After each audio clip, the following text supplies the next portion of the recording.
Welcome to The Fountain with Ellie Thomas.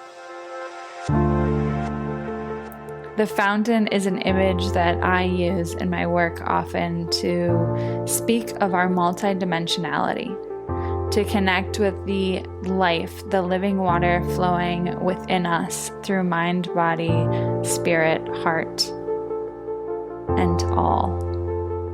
This show is a place where we explore it all, where we tap into wisdom that has surfaced through pain and joy and the fullness of our journeys.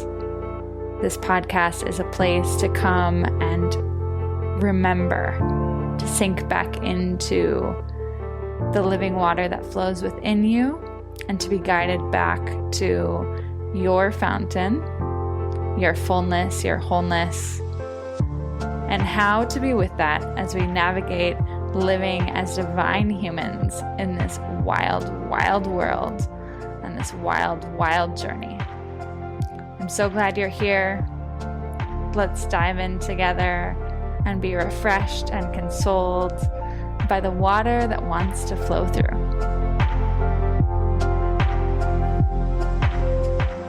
Welcome back to the fountain. I am so glad to be with you today to talk about a topic that has been on my mind and heart for the last many weeks, maybe last month or so. It is a topic that I'm naming Creating or Cultivating Fluidity with Grief. And this topic first came up for me around Valentine's Day when I was just sharing more publicly the waves of grief that were really strong around approaching my mom's 3-year death anniversary.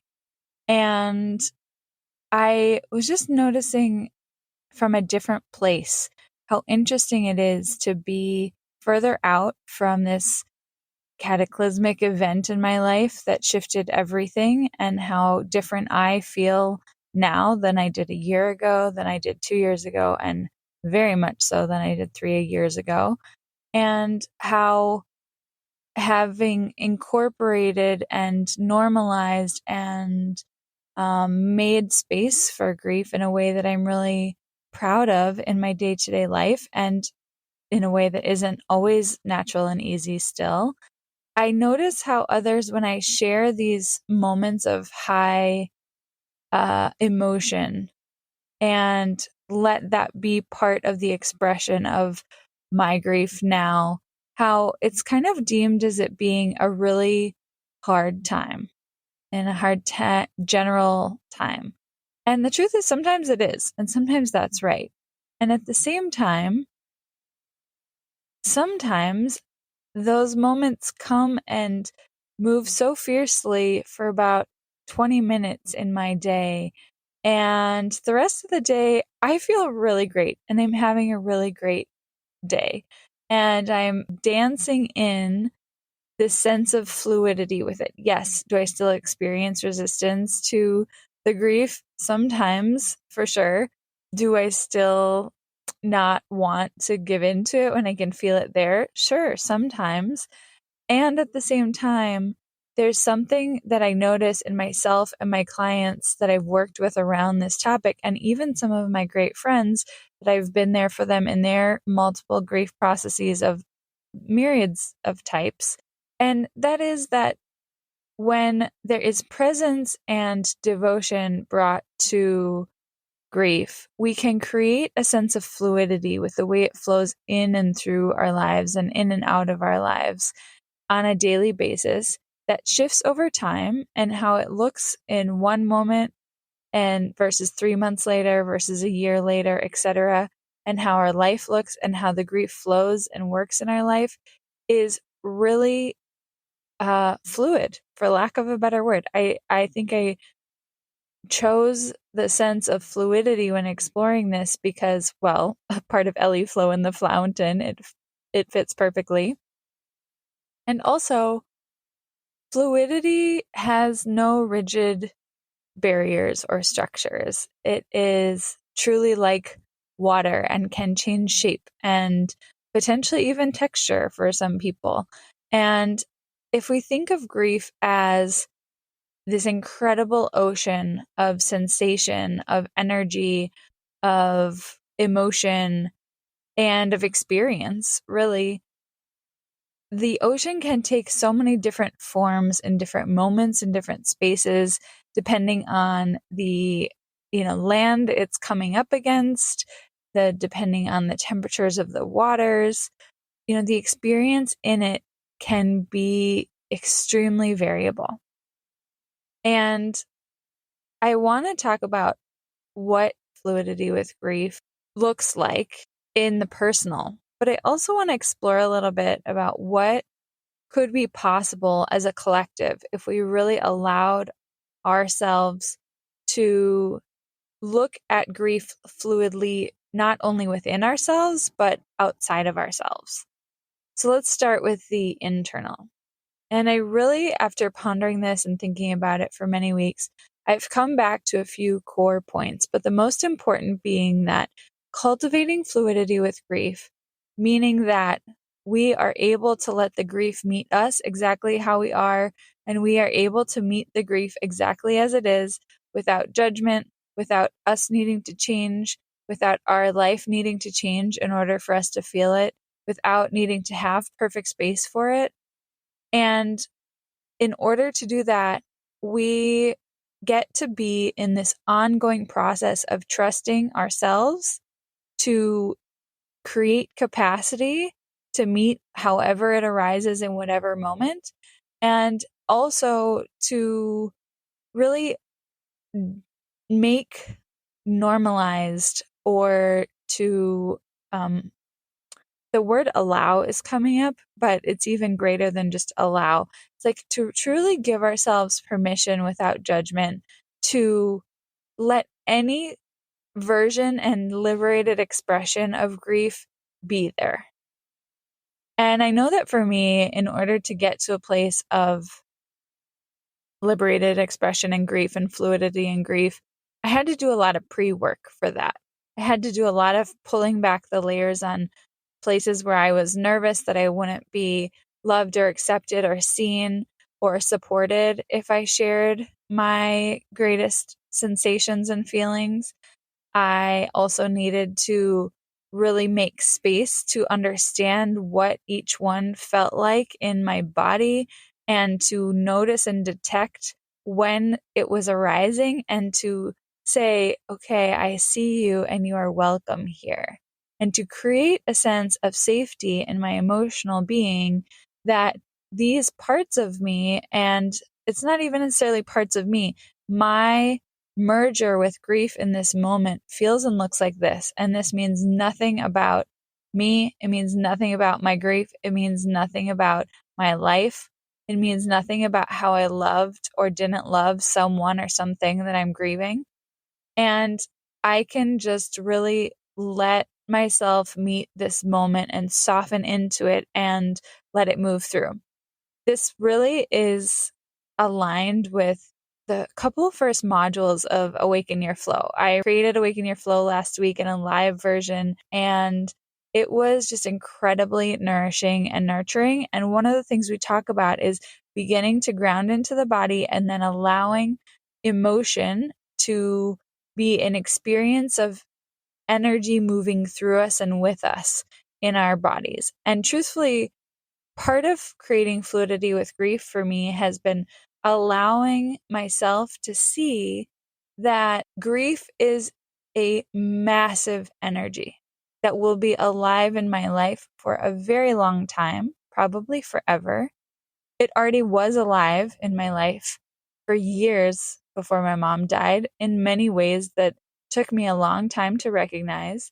I really believe it's something that's alive in all of us, and it can become big and heavy and invasive feeling when it's not acknowledged and given space. And what giving space looks like can be really different from moment to moment.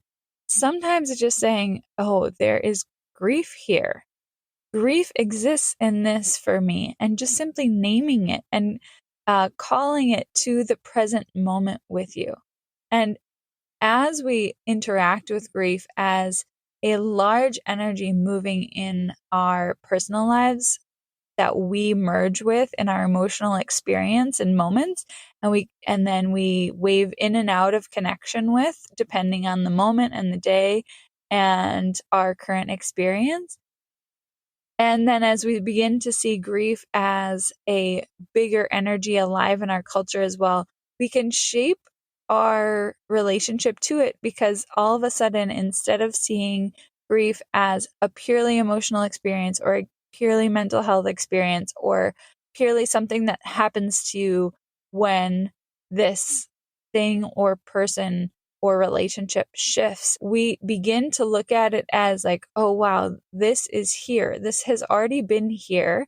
And it's maybe more amplified. I'm closer to it now based on the circumstances I have lived and based on what I am attuned to. And I am experiencing it in deep relationship now in a different way.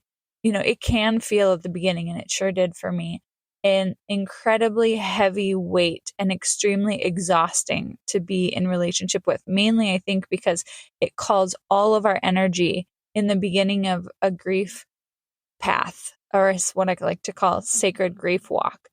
It really requires all of us to be present in that experience, and grief is fully present in there too. And so we mesh and dance and move with grief in a different way. And over time, that grief doesn't necessarily lessen, I don't think, doesn't necessarily leave or shift, but it maybe there's more space that it has with you. And meaning more space between the moments where you collide in incredible force and the moments where you're just hanging out in the same place. Sometimes I like to offer to my clients this idea of, what if you have a motorcycle with a sidecar and you just let the grief be in the sidecar with you, like as if it were a cute dog, as if it were your co-pilot, as if it were your travel companion. And so you can move freely. You are your own person and you can move, but you are in conscious awareness with it.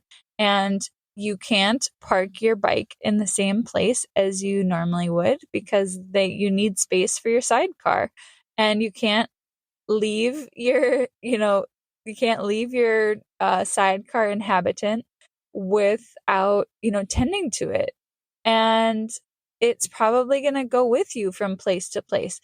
But what is it like to allow it to be in motion and fluidity with you in your day to day, instead of feeling like we're either, and I have experienced this, like weighed down and totally immersed with grief and immobile or out of relationship with it.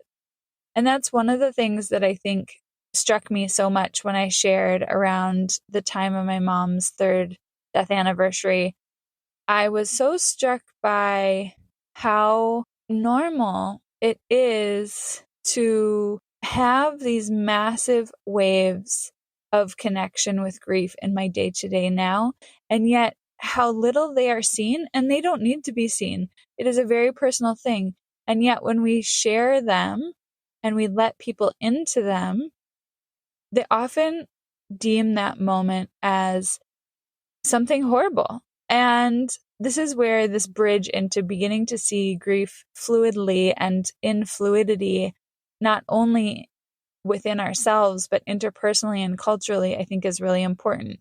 Because the more we can share about the experience of living in fluidity with our grief every day, allowing ourselves to adapt and grow, allowing the grief to come into connection with us in profound and then gentle ways as well every day, no matter what that's looking like. And seasons where maybe you're not feeling like there's as much overlap. And then seasons where there is an immense amount of overlap, no matter how long it has been or hasn't been since the loss that you have experienced. And I really believe that the more that we can talk about this and the more that we can share and normalize this sense of fluidity, the sense of this grief exists and is part of me, and I move in and out of relationship to it, or I'm always in relationship to it, but what that relationship looks like and how it fits into my life and how it calls me and how I call it are really different depending on what's happening for me, my capacity at the time, and what the outer environments are. So just take a moment to notice, like, if we held the stance within us, I can already feel the shift that would happen when we share those things publicly or with people. Just being able to be met in our fullness, where the grief and fluidity with grief is part of our fullness. It doesn't require shutting down any other part of us. It doesn't require pushing any joy to the side. One thing I've been talking about a lot recently is how really truly being in liberated expression and in holding or movement with our full experience doesn't necessarily simply mean that we can hold two truths at one time, or two emotions at one time, or two polarities at one time.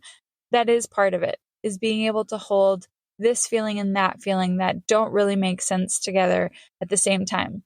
But even more so, I've been realizing and talking with clients and friends about how this is really about living and acknowledging that we experience multiple experiences at the same time. It's really truly allowing ourselves in this grief process to have multiple experiences at once.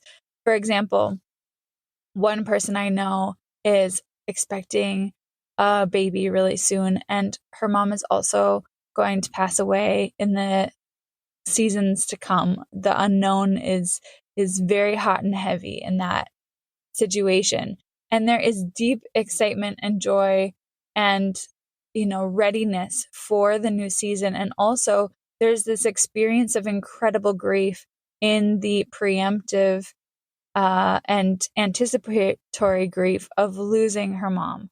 And so as we allow fluidity with grief within ourselves and in the people around us, we allow and make space for all of us to be experiencing multiple experiences of life at the same time, to be fully living, and not needing to say this is the simplicity of it, but allowing the complexity of it to be in a dance with our life and with our beingness and with our ability to heal and also to still be in pain, our ability to grow and to also be bothered still by some of the same things, our ability to move forward with life, which is something that over the past multiple years, I felt more and more resourced to step into life in new ways since my mom's death. And at the same time, I am often devastated and so saddened by the idea that I am here and happy and ready to move forward with my life and she won't be here, and that I've simply normalized her not being here enough to be ready to move forward. And so this is the complexity of living in relationship to grief in a conscious way. And this fluidity is so powerful and important if we are going to allow our full expression to pour through, if we are going to allow sacred tending to be part of our life, to not need to come to a conclusion, to not need to shame ourselves for an experience that we're having because it doesn't quite fit with where we think we should be. I used to be the queen of that. I thankfully have let go of that, of feeling like I should be beyond where I am in something and therefore creating a sense of shame around it. I really believe that as we can tend to the things as they arise within our capacity, whatever that looks like, giving the space, not needing to clear the calendar, but just offering space to where and who we are right now and what we're experiencing, and tend to that moment, so much ability to continue to thrive and be in deep relationships with our inner world and our outer world is offered. So taking a moment to just sink in with maybe what your version of fluidity with grief is right now, not needing to hold on to it tightly. If life changes, you will adapt to a new fluidity pattern.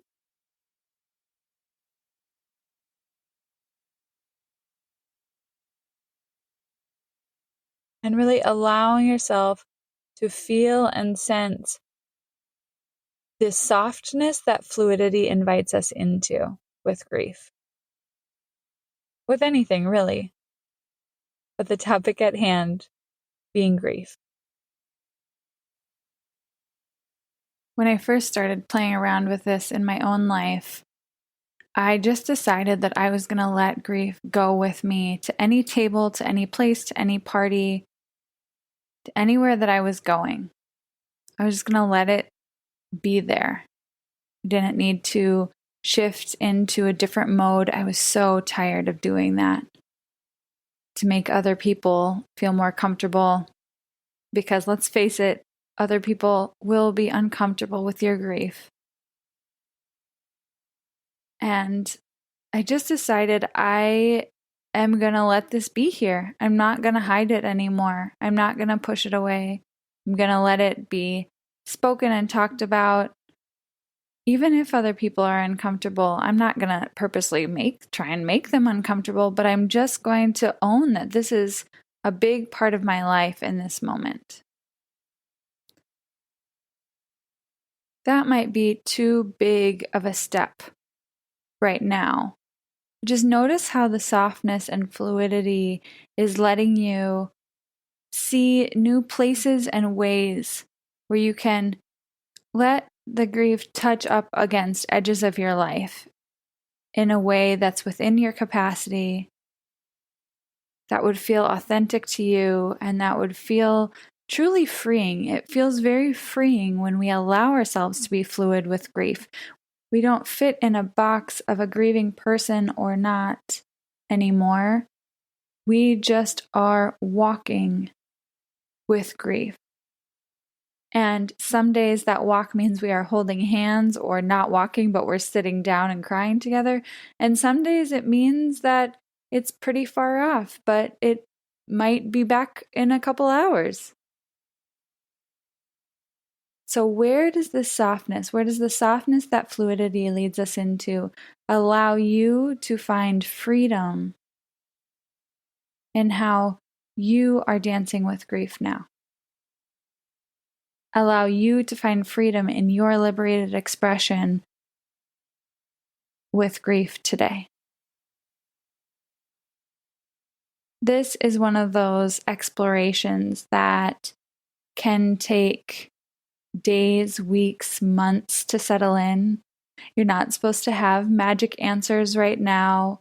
You're not supposed to all of a sudden be able to perfectly be fluid with grief, but just introducing the idea allows the fluidity to start making its mark, to start entraining you and inviting you into a new way. This is one of those things that every time you feel rigidity versus fluidity, you can just remember, wait, this can be fluid.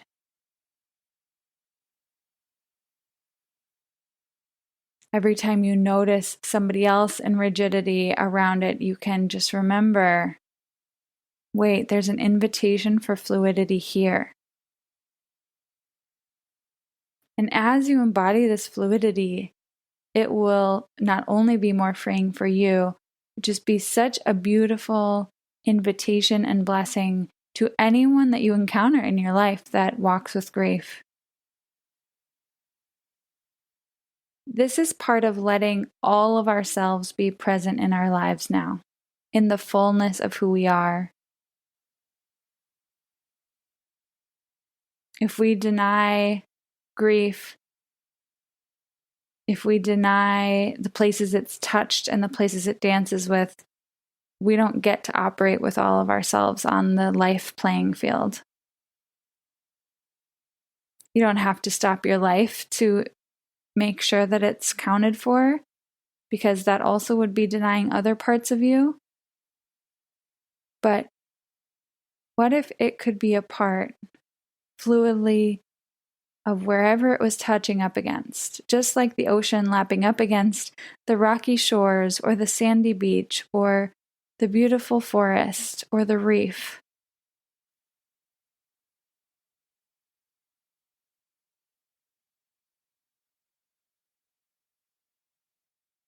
So I invite you to integrate and play with the sense of fluidity, how it feels in your body, what invitations arrive for you, where and how you might be being led to a more full and freeing experience with it.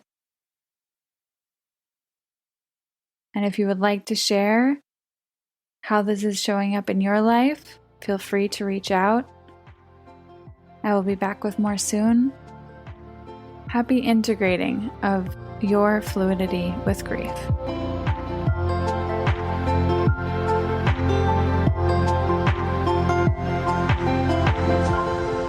Thank you so much for listening to The Fountain. Please take a moment to rate and review the show and to send it along to a friend that comes to heart or mind. I'd also love to hear what came up for you and your experience listening to the most recent episodes. So reach out via your podcast app or send me an email. And if you'd like to book your first session or explore working together more, find me at ellieflow.com.